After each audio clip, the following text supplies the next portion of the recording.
and that is so creepy. Big ominous part. And all the while this guy is just like, oh, and then just then his father passes away. Mm-hmm.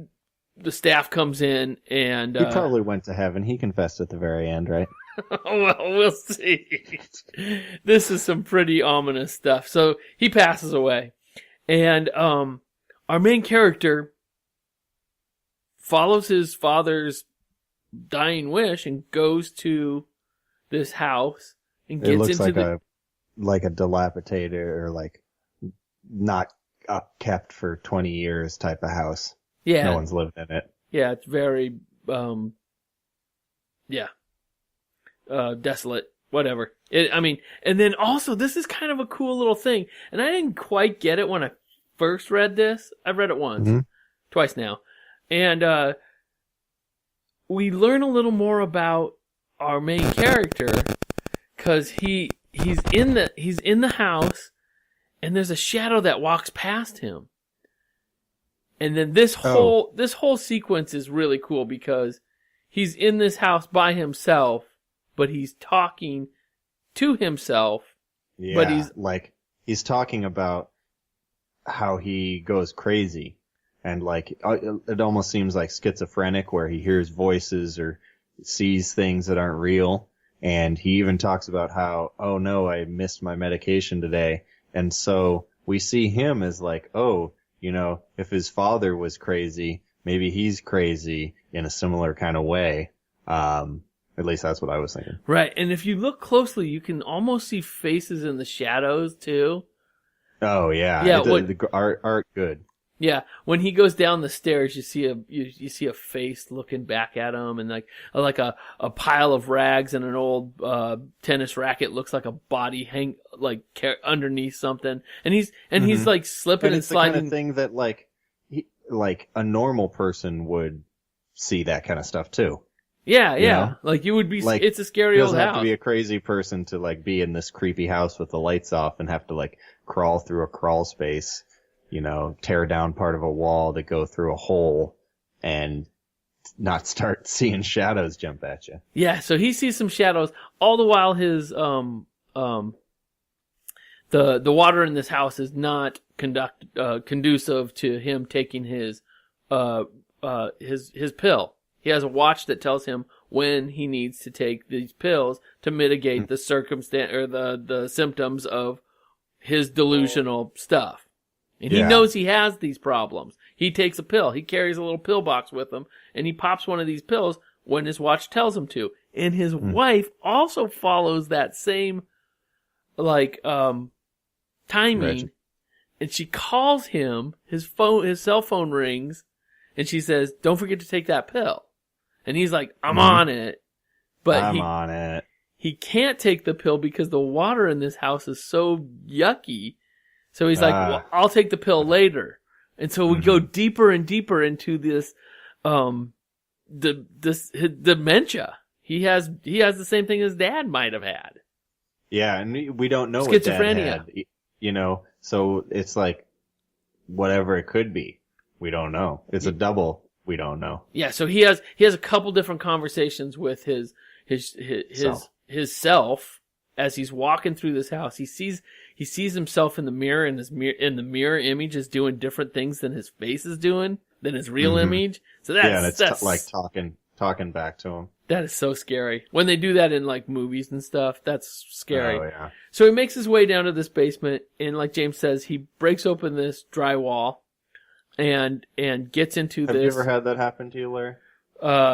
Double talking face. Where you're talking in the mirror and it's talking back to you. Yeah, it's just funny quips back and forth, you know, like Matthew Broderick or something in Ferris Bueller's Day Off.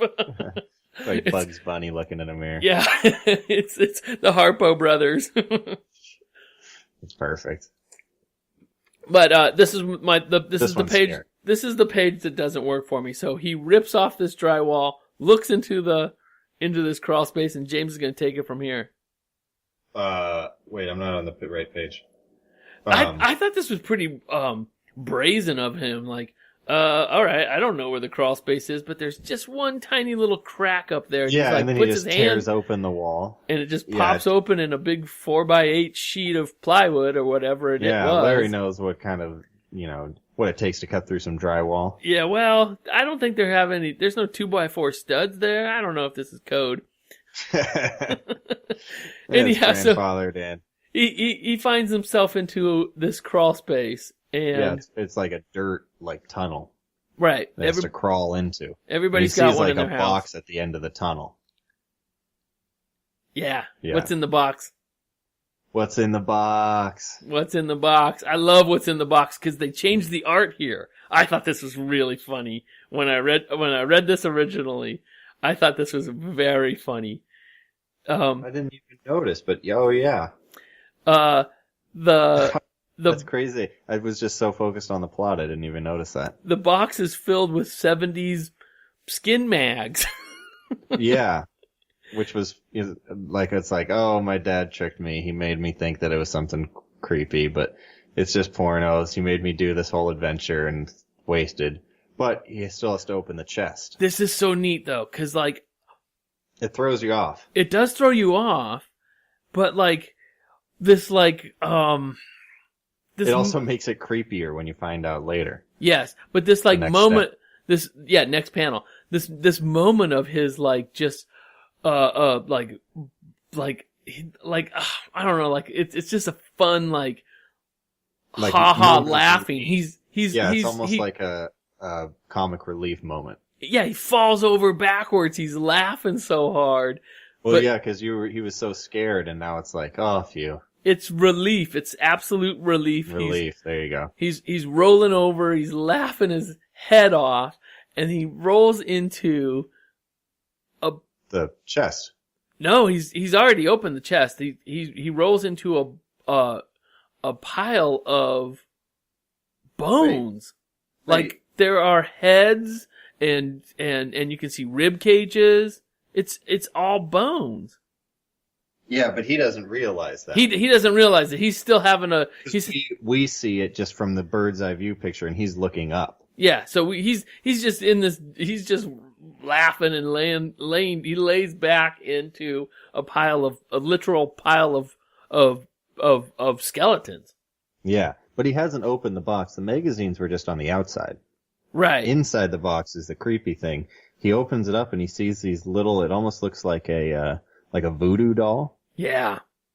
But then he reads it, and the voodoo doll has a piece of a note in her hand. Yeah. And it says Marie Splotsky, born July 18th, 1985, died September 15th, 1994. Made from her skin, flesh, and bone in her memory. Ugh. And so you see, and then it pans out, and this whole thing is just a treasure chest, full of these dolls. Yeah. I mean, it's gotta be 100. There's gotta be 100 of these little dolls in there. Yeah, and it makes him puke. Well, yeah, especially because it's made out of skin and bones of a dead child. Ugh. It really hits, this ending really hits in waves. Yeah, it is just so and the dolls are so creepy looking. They're really creepy looking. Cause the threading or the stitching of mm-hmm. the doll, the way it's held together is the mouth of the doll.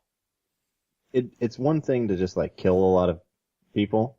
It's another thing to kill kids. It's another thing to kill kids and then use their bodies for voodoo dolls. Yeah, this was a bad one. This was a horror book. We gave the spoiler alert. I love the scary aspect of it. I also love the trip into insanity. That's where this character is taken. I almost want him to become his dad. You know what I mean? I want to see the decay of him being a normal guy who's freaked out by this to him starting to understand his dad's side and it freaking him out. Oh, you're gonna love if you stay with this 5-issue run. It gets it goes into places that it remains very dark, but at the same time, yeah, I'm just gonna say that it just remains very dark. It's dark. Yeah, I'm not gonna spoil. At the same time, it's dark. Yeah, I'm not gonna spoil 5 issues. We've spoiled 1 issue, but I don't think we spoiled it. I think like this is just like such a great ending, and what a short book. I mean, like, yeah, I almost feel like there wasn't that much that happened, but then it was like, oh, it's not like it's a pretty short book. Yeah. And there is a lot of stuff without dialogue, but it's always advancing. Yeah, it hits all the beats. There's a great pacing to it. But it doesn't seem like jam-packed at all. No. I read something else this last week, and it was just like, oh, they put it all in the first issue. What are we going to see in the next issue? Oh, I thought the first issue was just like entirely set up. Yeah. This is a great setup. Are like they want to find out, like for them, the mystery is finding out whether the dad was a serial killer. That's a certain type of like TV, crime drama TV show. Yeah. But I'm way more interested in after that fact. Yeah. Yeah. Like, what do you figure out your dad was a serial killer? Yeah. What do you do? How do you do that? Or, I mean, like, is it to the cops? Be like, hey, found a lot of bones in this thing that I guess maybe I own now. Yeah. Maybe this is just some funny art project that his dad did. That would be such a turn. Oh, all right, man. So, very creepy, right? Oh, yeah, probably the creepiest book we've read. And very creepy art. Yeah, Black and white was perfect for this. Like, probably the second creepiest we've read was Nailbiter. Yeah, Nailbiter was creepy. I'd say that this was definitely creepier. In kind of like because it was more realistic too. Like this you're like, oh, this could be. Yeah, I mean, I could imagine myself in this situation and being like, what? Yeah. It looks good. It is it's just a creep fest, and just I mean, when you go back and you look at some of like the art. Especially, but even the house that he goes back to, like you see it from the street, it's just scary. It's the things that make scary movies good, I guess. I mean, I don't watch a lot of scary movies, but I guess I read a lot of. Either. I read a lot of scary comics. I'm looking forward to the Medea Halloween. Oh yeah, there's that outside picture of the house. Oh yeah, it's creepy. Mm-hmm. Yeah, so great. I thought this was fun. I'm disappointed that it's not all collected and free on Comixology Unlimited. Well, which makes me. I have all 5 issues. I want a good scare for Halloween, and I'm gonna go dig them out. So they're not cheap or they're not expensive. I mean, if you want to stay with it, you could get the whole trade. Yeah, because it's just $5. I think that the trade is $9 or $12. So on Comixology. So James, did you put this up there with the ratings or? Oh, well, we all know. I mean, I guess I'm assuming everyone listens to every episode. They do. They do. Case, right? All 79 so far. I am a little biased towards black and white art, and I do think this was. I was looking at what the next horror book on our list was, or on my list, and it was the Sabrina. Uh-huh. And I was like, I really liked that Sabrina, but it wasn't like a real horror. Like this was real. Real people are scarier than made up like teenage witches. Teenage witches, exactly. That's what I was thinking of. But I don't even know. Like, I thought the art of Sabrina was really good. Yeah, it is good. But it wasn't black and white, Larry. And this art was really, top notch. Isn't the main character really cool looking? I mean, he looks like that frumpy guy. He looks like a frumpy guy that doesn't quite have it all together. His shirt's untucked. He's got messy hair. Like he's unkept. Yeah, like he might be schizophrenic. So I guess that's not a nice thing to say.